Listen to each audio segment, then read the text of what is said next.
They always say that a joke won't be funny if you try to dissect or explain it.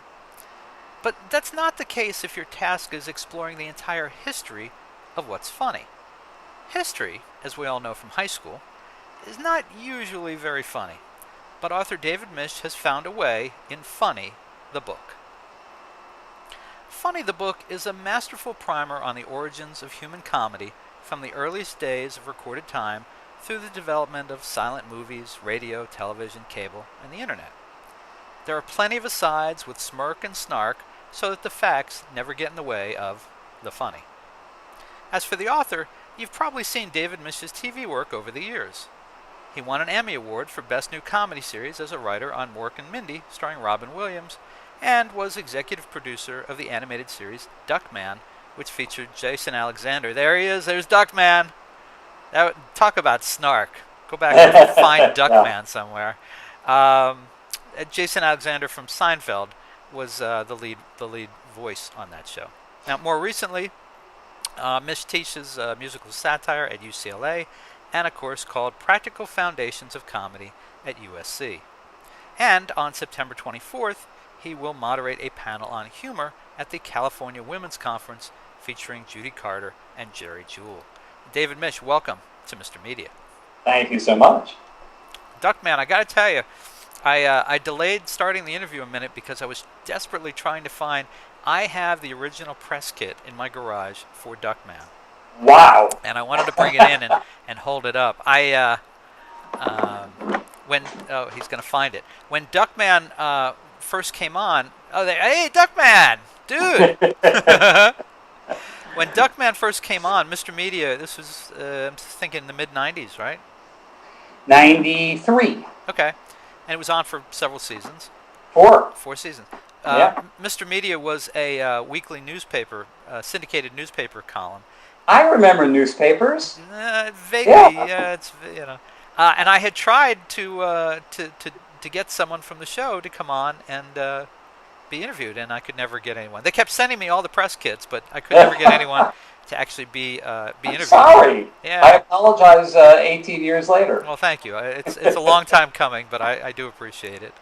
So anyway, I really like Duckman. So It was actually great fun writing it. Two of my good friends, Jeff Reno and Ron Osborne, who were really the creative force behind the show, they'd written for West Wing and Moonlighting, and they agreed with me that this was by far the most fun writing job we ever had, because in animation you can really go further than you can almost in any other form.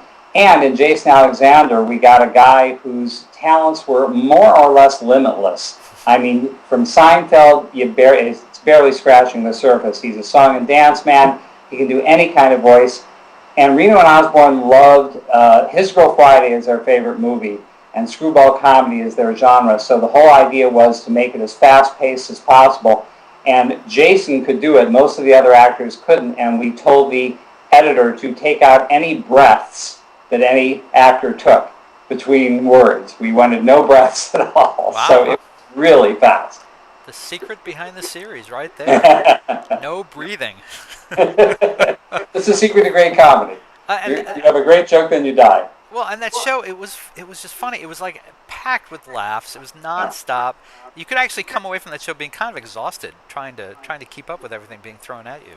Yes, well, actually, in season 4, I took over the show and I reinstituted breathing. I said we had gotten too many letters and calls from people saying, "I love the show, but I'm getting like a third of it." And I thought, let's up that percentage a little. And that was that show was.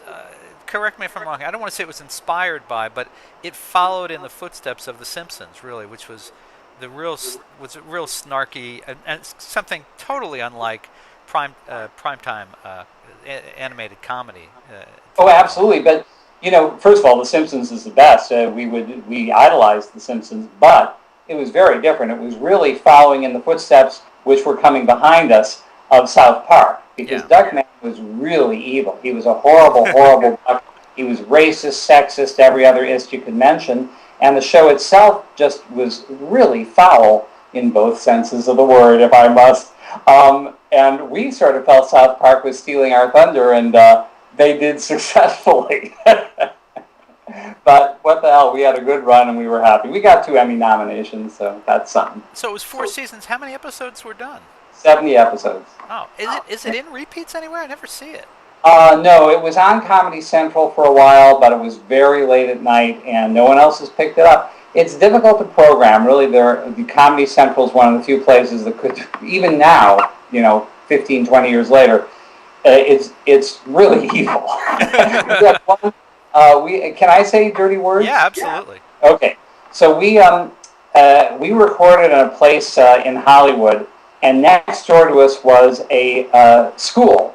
And one day we noticed Ice-T picking up his kid outside the school and said, "Do you want to do a voice?" So we brought him in for a parody we did of blaxploitation movies, 70s blaxploitation movies, and he played an angry black revolutionary. And he had a 30-second speech, which we counted had 33 motherfuckers in it. Now, we bleeped them, so all you heard was motherfucker. But afterwards, he paid us such a high compliment. He said, "That's a little rough even for me." So we thought, yes. He made Ice-T uncomfortable. Yeah, uncomfortable with obscenity. Not bad. Not bad at all. And right next to a school. How sweet. Yeah. He didn't speak too loudly. Well, yeah, I understand. That's what the padding on the walls is for. Yeah. Well, let's talk about your book. Funny, the book.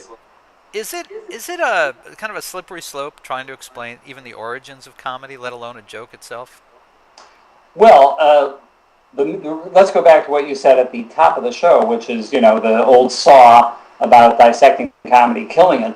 My response to that is, or dissecting a joke, killing it. To me, the answer to that is tell the joke first, and then you haven't killed it, and then explain it if they're interested. I always find dissection to be fascinating. From a very early age, I thought, how did they do that? And this book is essentially how did they do that. I examine not just the history, but the psychology, philosophy, as you know, the anthropology, the biology. There's a section on humor and sickness and health, and even the theology of humor. I have a theory in the last chapter about how comedy is essentially God, and I know that won't offend anyone. No.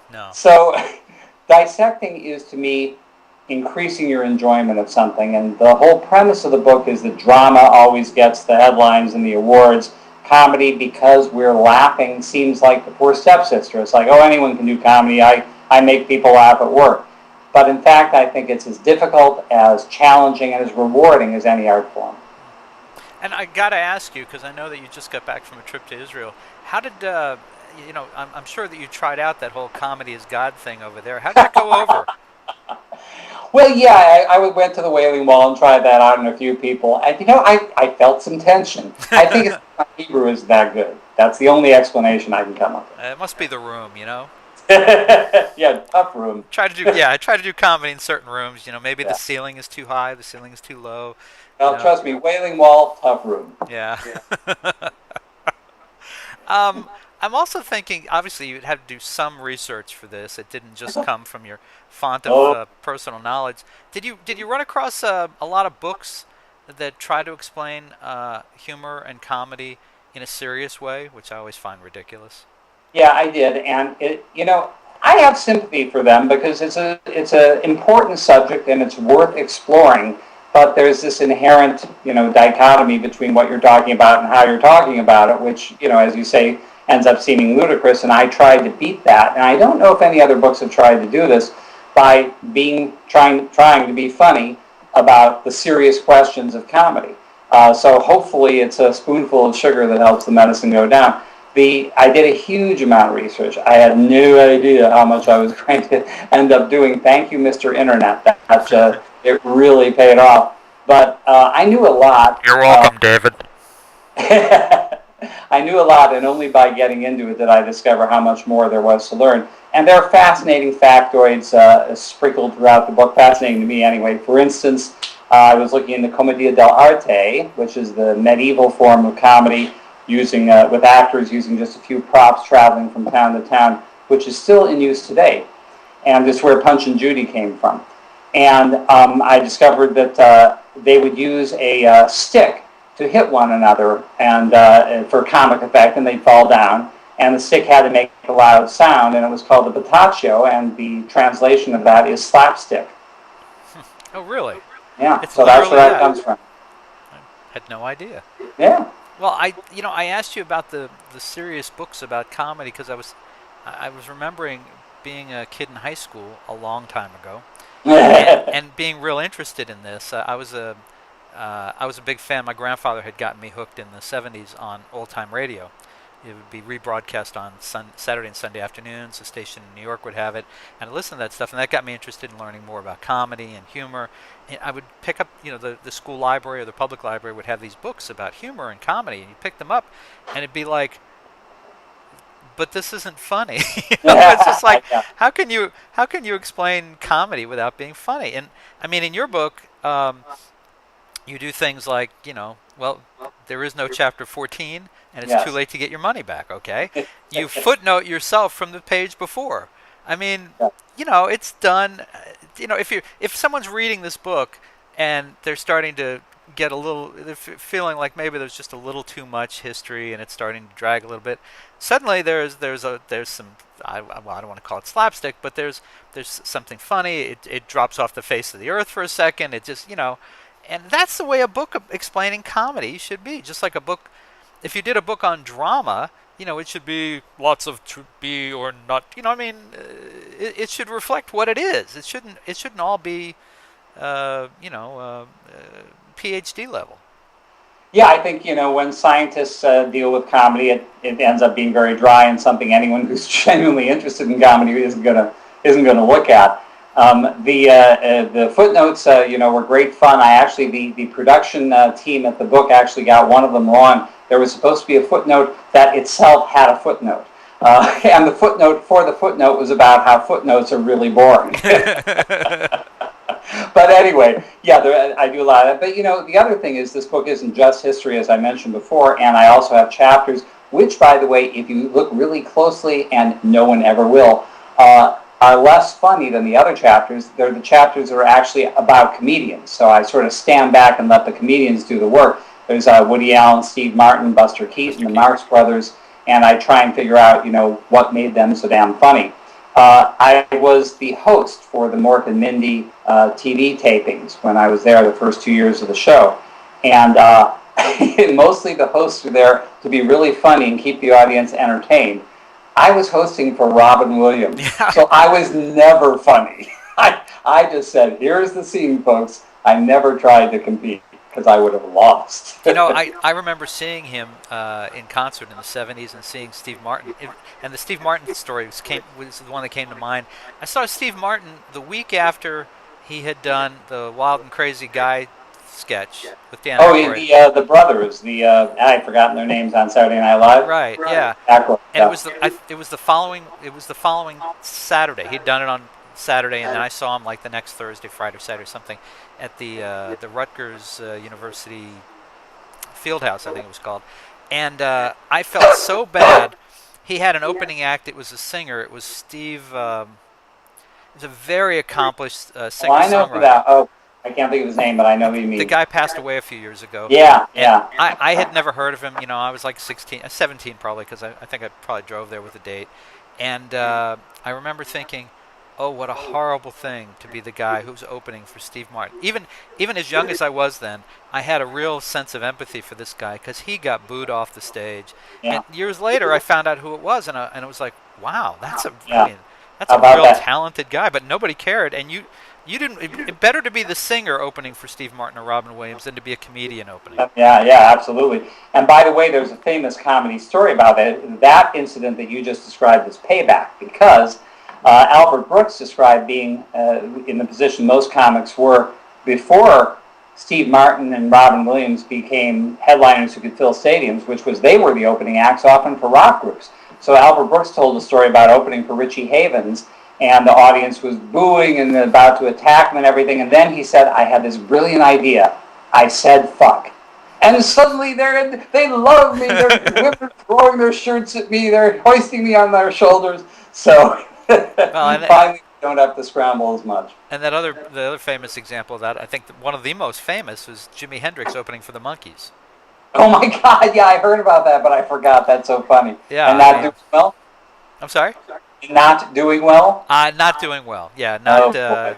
not doing well. And the monkeys were talented enough and savvy enough that they knew what they had in front of them. But what are you going to do? Yeah. Our audience wasn't. Yeah, no, no. So, what got you started on this book? Was it you're teaching these classes now? Was this to go along with the class, or was this just? Yeah, I did a course at USC called The Practical Fundamentals of Comedy. It has to have the word practical in it because students won't take a class unless they know it will get them work. So that was 15 3-hour sessions. So I had a lot of research to do. And after doing it, I mentioned it to a literary agent friend of mine, and she said, "That sounds great. Why don't you write a book out of it?" So I had to change it considerably. I left out 42 hours, and I made it a little funnier because you don't want an actual academic class to be a stand-up routine. Although afterwards, one of the kids genially accused me of that. But so it came out of research for a class, and basically I found a lot of academic things that were great for people to learn, but then sprinkled among them I found all these fascinating things that anyone would be interested in, and that's what I took for the book. And what was the most surprising thing you learned in your research that you hadn't expected? Well, I guess, I'm not sure I was literally surprised by anything, but I was impressed by that my own premise had been fulfilled to the degree that there was a long and glorious history to comedy, and that it played an important role that people have not really recognized, I feel, in a good enough way. For instance, I mentioned that the job description for the first stand-up comic was court jester. That's what court jesters were. And the origin of the court jester, which was, at least according to history, and we must believe history, is that a slave was brought to the pharaoh's court, and he didn't know what to do. He was bumbling around and falling into things and saying dumb things, and everyone thought that was hilarious, and they made him the first court jester. So that history is kind of cool. And then for another thing I was fascinated by, and it comes out of that, is the origin of the Joker in the deck of cards. It is a court jester. That's what the Joker is. And if you think about it, the Joker is the one crazy card. He's literally wild. And there's a direct connection between that and comedy. And then the other major thing, which I think you read about too, was Trickster, which is this mythological character, which is a fundamental archetype of humanity. Carl Jung refers to him. And Trickster is a character who appears in every human culture, and always he's like the contemporary comedian. He's the upender of social convention, and the button pusher, the troublemaker, and he does this through all sorts of methods that essentially translate to modern comedy: duping and insulting the powerful, con games, practical jokes, but most of all, through playing with words. Puns, double entendres, malapropisms, tongue twisters, oxymorons. These are all Trickster things which we use every day. Now, I want to jump ahead because a lot of comedy to cover in a limited amount of time, even here in the internet world of Mr. Media. You cover the entire 20th century, roughly, in terms of the genres of comedy. I mentioned silent film and radio and TV, cable. Do you have a favorite of the last 100 years? A type of comedy? The way it's been presented, or? I'm sort of Catholic, so to speak, in that regard. I love all of it. The minute I start thinking, oh, this is my favorite, other examples pop into my head. But I must say I sort of lean towards screwball comedy of the 30s and 40s, a time when women sort of competed toe-to-toe with men, when dialogue was all important, and when rapid-fire dialogue was treasured. In fact, there's a movie, His Girl Friday, which is considered the classic screwball comedy, and evidently, according to Cary Grant, the star, and Rosalind Russell, the co-star, the only direction that the director, Howard Hawks, gave them was faster. They do a scene and he'd say, faster. And if you see the movie, it just blows your mind. Yeah. I mean, it's almost impossible, even if you're not in a theater with people laughing, to keep up with what's being said.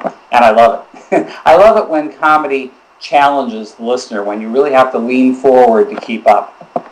I was thinking of the Thin Man in that regard. Oh yeah, Very absolutely. snappy patter, and William Powell, I think, is one of the unrecognized greats of comedy. He did comedy and drama, as did Cary Grant. But geez, he was great in his movies. Just an indelible persona, which of course Don Adams stole for the TV series Get Smart. He was very upfront saying he was doing a William Powell Thin Man impression. and he made it his own over time. Yeah, he did. I think it's safe Absolutely. to say. Yeah, I think that's what I think. The way you describe the screwball comedies is the same way I would explain my love of the '40s radio shows, Fibber McGee and Molly, and Jack Benny, and Yeah. the I Great got one Gildersleeve. story there. I'm sorry. I got a story there. Oh, please. So you know the most famous radio joke of all time, which was Jack Benny's. So that he's walking late. First of all, for those of you who don't know, which is what 98% of the listening audience, Jack Benny was a great comic of the 20th century, and he had a few personas, but the most prominent one was Cheapskate. He lost a dollar bill, went to the police station, and they asked him to describe it, and he recited the serial number. He's walking late at night, and a robber comes up to him and says, "Your money or your life?" And there's a pause, and he says, "I said your money or your life." And there's another pause, and Benny says, "I'm thinking it over." Now, this is legendary as the biggest, longest laugh in radio history, and research has been done, and it's not true. In fact, it's not even the longest laugh on Benny's show, and it's not even the longest laugh that Benny got. But it's so perfect. It's the perfect joke because "I'm thinking it over" is 4 words that aren't funny. It's funny only in context. And I use it in the book to show how the comic's persona is so much more important than the words. There's a famous story about Bob Hope that he told a joke about an elevator in England, and the guy who wrote the joke, the famous comedy writer Larry Gelbart, was there with a British date, and he said, "Everyone just laughed, but I just realized," and I wrote the joke. He said elevator, and you don't call them that here. You call them lifts. Yeah. So why did you laugh? And she said, "Well, it's Bob Hope, and he's funny." But getting back to Jack Benny, the fun story behind that is the story of the writers who wrote the joke. They're in the room, and they come up with this setup that Benny's going to be robbed, and they know it's gold. They know there's a great line there, but they can't find the line. And one of them's pacing, the other one's sitting on the sofa. The guy who's pacing is coming up with line after line, and they're not working. And finally he says to the guy sitting on the sofa, "Well, why don't you come up with something?" And he says, "I'm thinking it over." And that's how they thought of and they realized that was the line for Benny. That's great. Well, and I got to ask you before we run out of time about writing for Mork and Mindy and writing for Robin Williams. There's a chapter about it in the book, and much has been said and written about Robin over the years, and he's never. I've never interviewed him, so I don't want to say I've heard this directly, but you've always had the impression in the public that Robin gave the impression that he wrote his material, that he. I'm not sure Robin ever said that. Right, but I know exactly where it came from. We were a hit, and the New York Times sent a reporter and said, "Could we hang out on the set and in the writers' room for a week?" And we said, "Absolutely." So he did, and then he wrote that we wrote into the script, "Mork does his thing here." It's utterly untrue. It never happened, and it made me think maybe Vietnam never happened. I mean, I read the Times, and they said it did, but so it was completely false. Now, Robin is and was a brilliant improviser, but the fact of the matter, as anyone, including you, who's seen him live knows, most of that improv is really dirty. I mean, he's grabbing his crotch, and he's using every conceivable obscenity. And by the way, we would have nuns visit our set to watch the show, and they'd be in hysterics as Robin told the dirtiest conceivable jokes. But anyway, he didn't ad-lib the show. He couldn't ad-lib the show. You can't do that on network television. There are other actors. They have lines to get through. So he would occasionally come up with a word, or more importantly, he would come up with voices and faces. And the way he sold things was infinitely better than anyone else. So he gets all the credit, but he didn't write all the words. My line is that there were 10 writers up till 4 a.m. every night writing his ad-libs. And again, I don't think Robin ever said that he ad-libbed the show. Well, and the thing is, I think over time, and it's strange to me now thinking about it, that you don't see those repeats anywhere because they were quite funny. But maybe they played out years ago. I don't know. But the thing was, seeing him over the years, being Robin Williams for whatever it's been now, 35 years, I guess. Yeah. It's entirely believable that he did, because he has continued to be that funny, that rapid fire. Although Yeah. in recent years he's slowed it down a little bit, just to Well, a heart attack will do that to you. yeah, yeah, true. I mean, he was on Louis C.K.'s show recently, and he was I heard that. I didn't see playing it it. down quite a Yeah. bit, and he was, and Yeah. it's still, he's a funny guy. What are you going to do? So One thing people would often ask me is he like that in real life? And my honest answer was, he is not like that all the time in real life. And I did have serious conversations with him, but he didn't enjoy serious conversations. He'd be having a serious conversation with you, and another comic would walk by, and it's like, boing, he gets to play. That's what he called it, playing, and that's where he would light up and really enjoy himself. well, I want to tell people where they can get your book. It is Funny the Book by David Misch. It's in great bookstores everywhere, or you can order it right now at a great price at MrMedia.com. Right below this video, there is a link. Just click on it. You can get the book. It's right there. That's exactly where it is. No, that's something else, David. Your point. No. Stop bringing attention to yourself. No, that's very inappropriate. Now, the thing about the book is, it's a very modern book in that it's full of references to links at funnythebook.com, where if David talks about a Buster Keaton clip, or Marx Brothers, or any number of things, there's dozens of these, you can follow along. He gives the number, and you can go to the website and you can actually see the clip. So he keeps the book smaller by sending you to the web. Have I explained it pretty well? And saving you, the consumer, money. That's right. So, funnythebook.com. Are you on Twitter or Facebook, any of those things? I am on Twitter and Facebook, tweeting amusing things since like 2 months ago. One other thing, I should say that anyone who wants to rip me off can go to funnythebook.com and get all those things for free. And in addition to the clips of great comedy scenes that I talk about in the book, there's references to other things in the book, like when I talk about vaudeville, there's some fantastic sites on vaudeville that I link to on the website, where you can see videos of great vaudeville acts from the 10s and 20s, amazing stuff, and things to comedy in ancient Greece and all sorts of things. And there's lots of other media interviews with me, all inferior to this one, but still they exist, Thank you for acknowledging that publicly. I appreciate that. All right. Well, David Misch, thank you so much for joining us today on Mr. Media. My pleasure. Thank you. Thank you. You can see and hear almost 1,000 Mr. Media interviews by visiting our main site, mrmedia.com, mrmedia.com. Or check out the more than 200 video interviews on the Mr. Media radio site on YouTube. And I'd sure appreciate if you'd show some love for Mr. Media's advertisers, including Stitcher. Apple named Stitcher a top 5 news app of 2011. It's a free mobile app for your smartphone or tablet that lets you listen to your favorite shows and discover the best of news, entertainment, and sports on demand. We're also supported by Audible. Check out Audible's 30-day trial membership and download the audiobook version of the book everyone's been talking about, 50 Shades of Grey by E.L. James. Sign up for your free trial today at audible.com/radio. And finally, if you need a disc jockey for a wedding, bar mitzvah, corporate event, or just a big old party, please consider calling 1-800-DIAL-DJs, the party authority for all your party entertainment needs.